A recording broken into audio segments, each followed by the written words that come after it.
अब कल की संक्रांति है, बताते हैं कि अब सूर्य मकर में प्रवेश करेगा।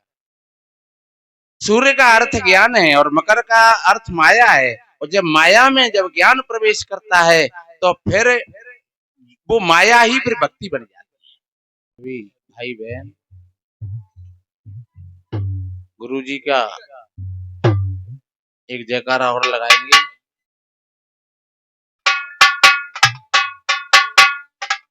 बोलिए सदगुरु कबीर साहेब की जय हो, संत समाज की जय हो, भक्त समाज की जय हो। धन्यवाद, बहुत अच्छा।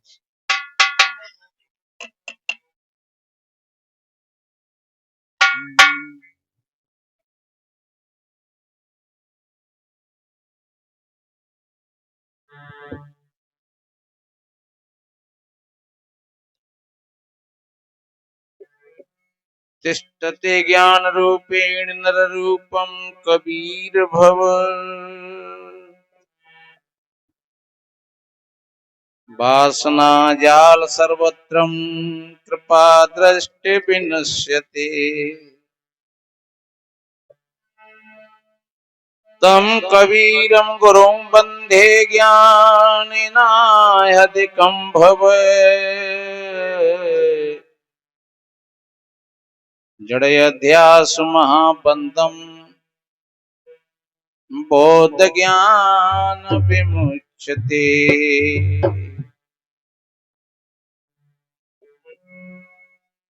गुरु के सुमिरन मात्र सु नासत विघ्न अनंत।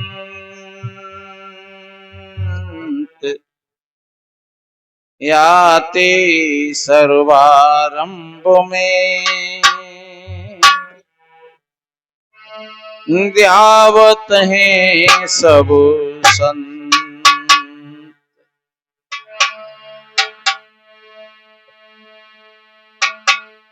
गुरु कृपा सु पाइए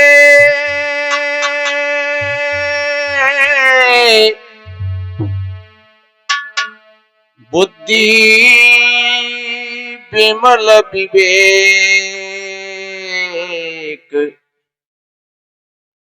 तीन ताप शीघ्र ही मिटे श्री गुरु चरणनी की टेक। तीन ताप शीघ्र ही मिटे श्री गुरु चरणनी की टेक। विश्व वंदनीय संत सम्राट सदगुरु कबीर देव जी, पूजनीय श्रद्धेय संत समाज, सभी धर्म प्रेमी सज्जन, शक्ति स्वरूपाएं माताएं और बहन, वसुंधरा की गोद में खेलने वाले नन्हे मुन्ने प्यारे प्यारे बच्चे एवं बच्चियां, सभी को वंदन अभिनंदन साहिब बंदगी करते हुए थोड़ा निवेदन करें। आप बहुत काफी देर से संत महात्माओं के भक्तों के श्री मुख से ज्ञान की चर्चा को श्रवण किए और वास्तव में अगर सुन लें हम ठीक तरीका से तो किसी भी महात्मा की बात या किसी सज्जन पुरुष की बात कोई हमारे भीतर में बैठ जाए तो समझ लो सत्संग घट गया तुम्हारे। कभी कभी ऐसा होता है कि हम सत्संग में तो बैठे हैं लेकिन सत्संग हमारे भीतर में नहीं बैठ पाता है। और जबकि बैठना चाहिए सत्संग, हम सत्संग में रोज बैठते हैं लेकिन सत्संग को अपने भीतर में नहीं बिठा पाते। आप सत्संग में यहाँ बैठे हो और शायद आपके भीतर में सत्संग नहीं बैठा और शायद कोई अपनी छत से या कोई अपनी दुकान से सुन रहा हो किसी संत की बात को और उसके भीतर में वो बात उतर गई तो समझ लो कि उसके भीतर में सत्संग बैठ गया। हम सत्संग में होते हुए भी सत्संग हमारे भीतर में नहीं बैठा, और कोई भाई सत्संग से थोड़ा अलग बैठ करके भी उन्होंने संतों की वाणियों को सुन लिया और उनके भीतर में प्रवेश कर गया, तो उसके भीतर में सत्संग बैठ। अब सत्संग बैठ गया जिसके भाई बहन के भीतर में, तो फिर हठसंग कहां से आएगा? भाई सत्य के साथ में तो सत्य की फौज है। जब सत्संग बैठ जाएगा तब तो फिर सत्य की सेना तैयार हो जाएगी तुम्हारे भीतर में।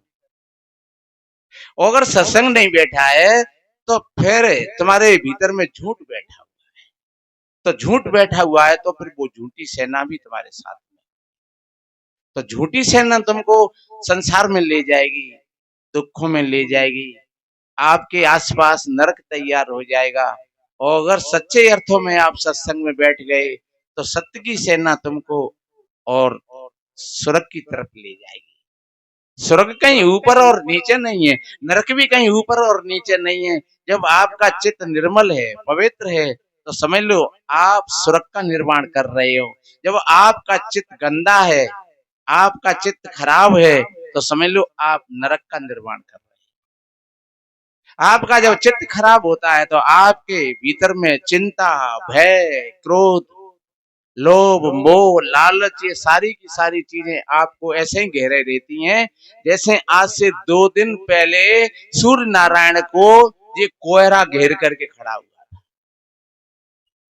ऐसे ही हमारा जो चित्त है, जो चित्रूपी सूर्य है, वो उस कोहरे में छुप जाता है। अब कल की संक्रांति है, बताते हैं कि अब सूर्य मकर में प्रवेश करेगा। सूर्य का अर्थ ज्ञान है और मकर का अर्थ माया है, और जब माया में जब ज्ञान प्रवेश करता है तो फिर वो माया ही फिर भक्ति बन जाती है, उसका रूपांतरण हो जाता है। फिर क्रोध ही करुणा का रूप ले लेगा आपके अंदर। जो आपका क्रोध है वो करुणा का रूप ले लेगा। आपका अंदर में काम भी सम्यकता के रूप में आ जाएगा। आपका लोभ त्याग में परिवर्तित हो जाएगा, मोह प्रेम में परिवर्तित हो जाएगा, आपका अहंकार विनम्रता में परिवर्तित हो जाएगा। यह है संक्रांति। संक्रांति का अर्थ सम्यक क्रांति। तो प्रकृति में तो संक्रांति होती है, बताते हर महीना में होती है गण नक्षत्रों के माध्यम से, लेकिन वो सम्यक क्रांति हमारे अंदर में आ जाए। सम्यक क्रांति का मतलब समता की क्रांति, विषमता की नहीं, समता की।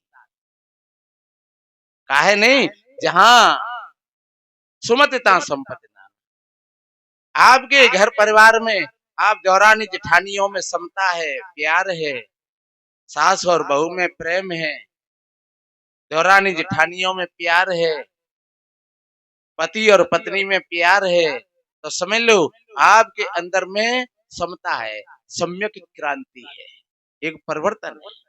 जैसे अब सर्दी गई, ये परिवर्तन ही तो है। अब सर्दी गई, आज कैसी धूप पड़ रही है, सबके भीतर में पसीना आए रहो वो कपड़न में, क्योंकि मेरे अंदर वो आए रहो है, इससे मुझे लगाया कि जैसे सब नहीं आए रहो।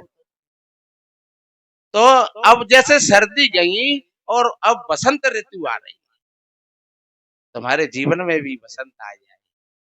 सर्दी तो निकल गई, अब फिर बसंत आ जाए। सर्दी का मौसम गया, अब 15 दिन में ये सारे बाग बगीचा हरे भरे हो जाएंगे। जो पानी नीचे दबा हुआ था, सर्दी के मारे जम गया था, वही पानी अब ऊर्ध्वगामी होगा, ऊपर की यात्रा करेगा। सारे के सारे पुराने पत्ता झड़ जाएंगे पेड़ों से और नई नई कोमल पत्तियों का उद्भव होगा फिर। और थोड़े से समय में फिर एकदम फिर हरे भरे बगीचा हो जाएंगे। इसी तरीका से ये हमारे जीवन में भी ये हरियाली आ जाए, सदगुरु की सम्यक क्रांति से।